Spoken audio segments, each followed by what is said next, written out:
যতই ভিডিও আইসি আর যতই প্রশাসন তোমাদের নামে কেস করুক, আমি তোমাদের পাশে আছি। যদি তোমাদের জন্য আমাকে হাইকোর্ট থেকে সুপ্রিম কোর্টে দেয় আমি যাবো। তোমরা কেউ ভয় বা ভীত সন্তুষ্ট হয়ে না, তোমরা নিজেদের কথা একটু বলো একটু, না বললে তো যাবে না। এটা গোটা দুনিয়া জানো কেন তোমাদের সঙ্গে আজকে এই ঘটনাটা ঘটেছে, কেন আজকে ভোট বয়কট করে তারা আজকে ভোটটা নিতে এলো কেন। সবাই তো জানে যে ভোট বয়কট থাকলে প্রিসাইডিং কোনো দিনই এই এলাকাতে ঢুকবে না। হবিবপুরের মঙ্গলপুরা রাধাকান্তপুরে ভোট বয়কটের রেশ চলছে। আন্দোলনকারী মহিলারা পুলিশের অত্যাচারে বাড়িতে থাকতে পারছে না, এমনটাই অভিযোগ এলাকাবাসীর। গোটা গ্রাম পুরুষ শূন্য হয়ে পড়েছে। রাতের বেলা মহিলারা পুলিশি অত্যাচারে মাঠে ঘাটে অন্যত্র লুকিয়ে বেড়াচ্ছেন, পাশে দাঁড়ানোর মতো কেউ নেই। তবে তাদের সাহস যোগাতে এগিয়ে এলেন বিজেপি নেত্রী তথা গাজল পঞ্চায়েত সমিতির বিরোধী দলনেত্রী গাঙ্গুলি সরকার। নির্যাতিতদের গ্রামে গিয়ে তিনি পুলিশি সন্ত্রাসের বিরুদ্ধে রুখে দাঁড়ানোর আহ্বান জানান। তিনি বলেন, রাধাকান্তপুরকে পুলিশ প্রশাসন দ্বিতীয় সন্দেশখালী বানাতে চাইছে। মহিলা নিরাপত্তা নেই, যেখানে সেখানে পালিয়ে বেড়াচ্ছে। হকের আদায় চাওয়া কি অপরাধ? তিনি এই নিয়ে বৃহত্তর আন্দোলনের হুঁশিয়ারি দেন।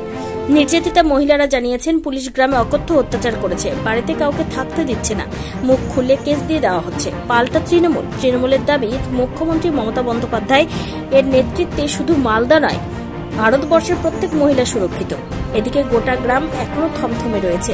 পঞ্চায়েত থেকে লোকসভা দুটি ভোটে বয়কট হয়ে যাওয়ায় এলাকার উন্নয়ন নিয়ে মুখে কুলুপ প্রশাসনের।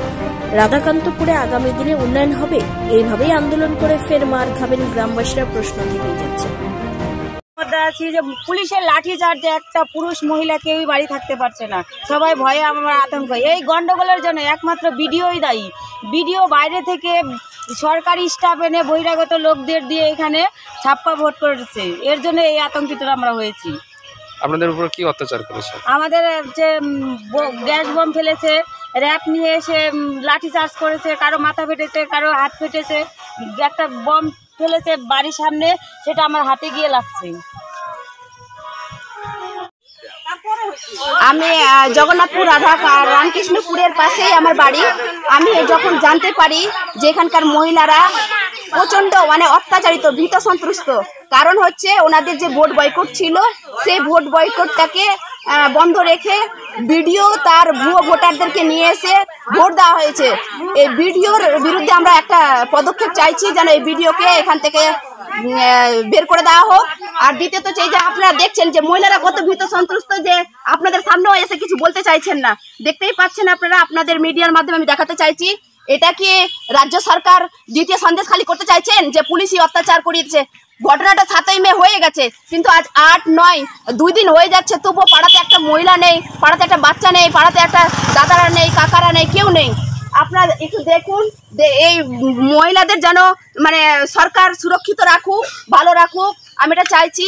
আর চাইছি আমি এই যে ভিডিও এই কাজটা করেছে, যে আইসি এই কাজটা করেছে, তার ইমিডিয়েটলি ওর হোক, পদত্যাগ করুক। কারণ হচ্ছে এসডিও পর্যন্ত এখানে হাত দিয়ে রেখেছেন।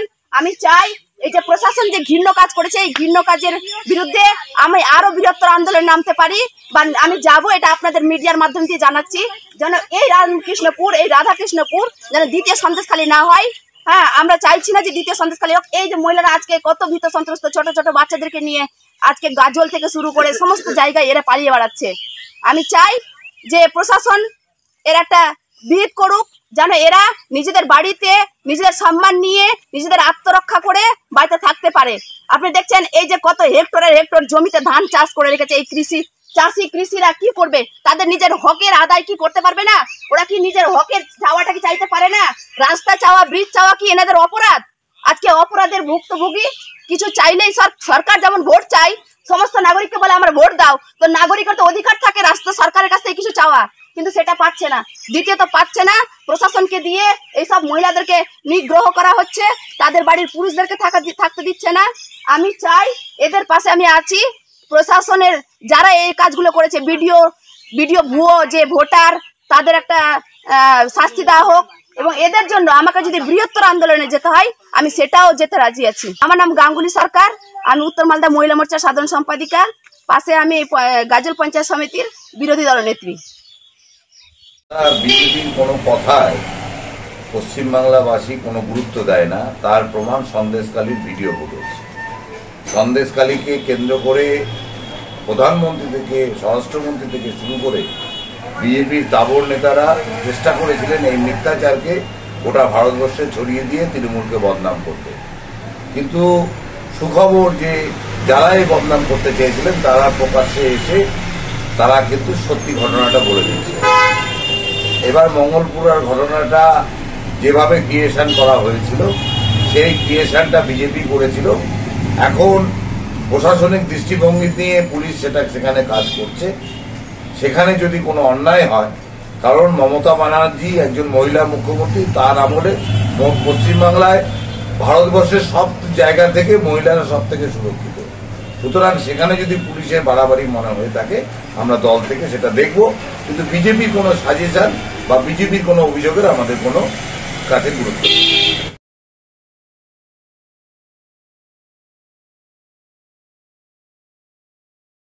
This channel does not promote or encourage any illegal activities. All contents provided by this channel is meant for educational purpose only.